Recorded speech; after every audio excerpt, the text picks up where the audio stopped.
Right now, in the dry country of northern Tanzania, a Hadza man is dozing in the shade. His work is finished for the day.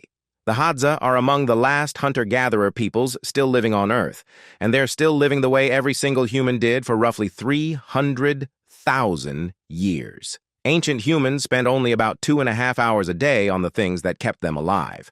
Hunting, gathering, cooking, the daily chores. Most of us blow past that quota before lunch. No one ever told them to show up somewhere at an exact time. They barely suffer from the chronic diseases that quietly kill the rest of us. In a single afternoon, they laugh with their families more than many of us laugh with ours in a whole week. And nearly every researcher who's actually lived among them comes home repeating the same unsettling line. They seem happier than we are. So what is it they actually do all day? Back in 1968, an anthropologist named Richard Lee published years of careful data on the Kung Bushmen of the Kalahari. He'd logged their time almost minute by minute. The grand total? Somewhere around 15 hours of work a week. Your ancestors answered to no boss. They paid no rent. They didn't even have weekends because nearly every day already was one. Let's walk through a single day with them. Sunrise. You wake not to an alarm but to the sky brightening, the air changing temperature, the camp stirring around you. You've slept on a hide spread over flattened grass, near a small fire someone kept alive through the night. Everything you own would fit in one bag. A digging stick or a bow, a couple of hides, maybe a string of beads from a daughter or a sister. Your camp holds about 25 to 30 people, and you know every one of them. You've known them your whole life. Your grandmother sleeps just a few feet from your kids. Nobody is watching a clock. The first hour belongs to talking. Anthropologist Polly Wiesner found that the Bushmen spend hours every day in casual conversation. And this isn't idle chatter. This talk is the operating system of the entire camp. Who's involved with whom? Who took a little more than their share yesterday? Who told a great joke last week? Who's gone quiet and might be coming down with something? It's also the whole justice system. The way the Kung kept order was simply by talking about one another. If a man hoarded meat, the teasing didn't stop until he gave it up. If a woman went back on her word, the story reached every camp within a day's walk. And if you became truly insufferable, eventually no camp would take you in. The worst fate a hunter-gatherer could imagine. It almost never came to that. In 1969, Richard Lee watched this machinery turn on him. He'd been with the Kung for years, and when Christmas arrived, he wanted to give them something special, so he tracked down the biggest, fattest ox he could buy and hauled it back to camp. For weeks, they ridiculed it. Too scrawny, they said. The meat would be awful. He'd wasted everyone's time. Lee was baffled. He'd inspected the animal himself. It was magnificent. So he finally cornered an old man and asked what the problem was. The old man explained. When a Kung hunter drags home a big kill, no one throws a party. They mock it. They call the kill puny, the meat rotten, and the bigger the catch, the harder the ribbing. That's how the Kung stopped their best hunters from believing they're better than anyone else. They'd simply been doing the same thing to Lee. He'd shown up with a generous gift, so they had to cut him back down to size. In a Kung camp, nobody gets to feel above anyone. Every joke, every grumble, every whispered story is a small instrument for keeping everyone level. We built prisons. They just talk to each other. Mid-morning, the men begin assembling for the hunt. Hunting is thrilling and wildly unreliable. Frank Marlowe, who studied the Hadza for decades, found that on any given day, most hunters return with nothing. A real kill might land once every few days, sometimes rarer. A Hadza hunter can cover 20 kilometers, trail a wounded animal for hours, lose it anyway, and trudge home with a couple of small birds and an aching back. But when they do land it, they land it hard. Their arrows carry poison drawn from the sap of the desert rose. The hunter looses the arrow, then shadows the animal for hours while the toxin does its work. They've taken down everything from antelope to giraffe this way. And yet the hunters aren't the ones who actually feed the camp. The women are. Among the Hadza, women bring in more than half of all the calories. They head out in groups of 3 to 8 every day to climb, dig, and gather, returning with a dependable supply that doesn't hinge on luck. And that walk home is where most of the camp's real news and decisions get made.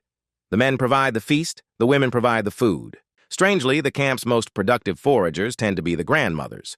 Women in their 50s and 60s haul back more food per day than mothers in their 20s, and plenty are still walking 5 to 10 miles a day into their 70s. Anthropologists call this the grandmother hypothesis, and it may explain why humans are the only primate whose females live for decades after menopause. Grandmothers feeding their grandchildren made the entire species more successful. The kids tag along. A Hadza 3-year-old pokes at the ground with a tiny digging stick beside her foraging mother. By 6, she can find food herself.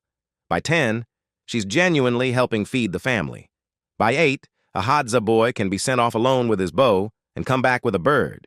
That's just what 8-year-olds do. Anthropologist David Lancy studied dozens of traditional societies and found children spent most of the day in mixed-age playgroups. Older kids taught the younger ones, and adults rarely stepped in. A child who tripped was usually scooped up by another child. A child with a question usually got an answer from a sibling. For hundreds of thousands of years, this is how human children learned, by watching, copying, and playing at the very work the adults were doing right beside them. This is the school we were built to attend. Midday. The first food comes back, and it's shared on the spot. Sharing isn't a kindness here. It's the law. When a Hadza man kills something large, the meat isn't his. He hands it out, and he often ends up with one of the worst cuts while the camp gets the best. Many anthropologists believe this relentless sharing is part of what built the human brain, keeping track of who gave what to whom, who skipped their turn, who came through when it counted, a kind of social bookkeeping no other animal has ever needed. Generosity is the savings account. Afternoon. Once everyone's eaten, the camp winds down. The heat of the day is brutal, so no one works through it. People nap, sit in the shade, mend arrows, weave baskets, pick lice from each other's hair. Which sounds unpleasant, but takes an hour and is mostly just an excuse to stay close to the people you love. The middle of the day belongs to the body. If you need to relieve yourself, you wander a little way into the bush. There's no toilet paper, just leaves, sand, water, and you don't dwell on it. If you're a woman and you're bleeding, you use soft grass or moss. Some groups separate menstruating women. The Hadza don't. You simply carry on with your day. If you want to have sex, you have sex. Hunter-gatherer cultures don't bury it under shame. There's privacy when people want it, but none of the heavy taboo we wrap around it. And yes, conflict happens. These are people, not saints. Affairs, jealousy, a stolen tool, an old grudge reigniting. But the resolution looked different. In a world where you can pack everything you own in 15 minutes and stroll to the next camp, most fights ended with someone simply walking away. The Bushmen called it voting with your feet. If you couldn't stand somebody, you spent a few weeks somewhere else, and by the time you returned, the tension had cooled. Most of us can't do that with a mortgage and a job. Late afternoon. The pace lifts again. People stroll a few miles to neighboring camps to visit relatives, swap news, maybe set up a marriage. The same cluster of camps stays linked like this year after year, generation after generation. By the time you're grown, you personally know more than 100 people, everyone by name and full life story. The hunters come back, some days with a kill, most days without.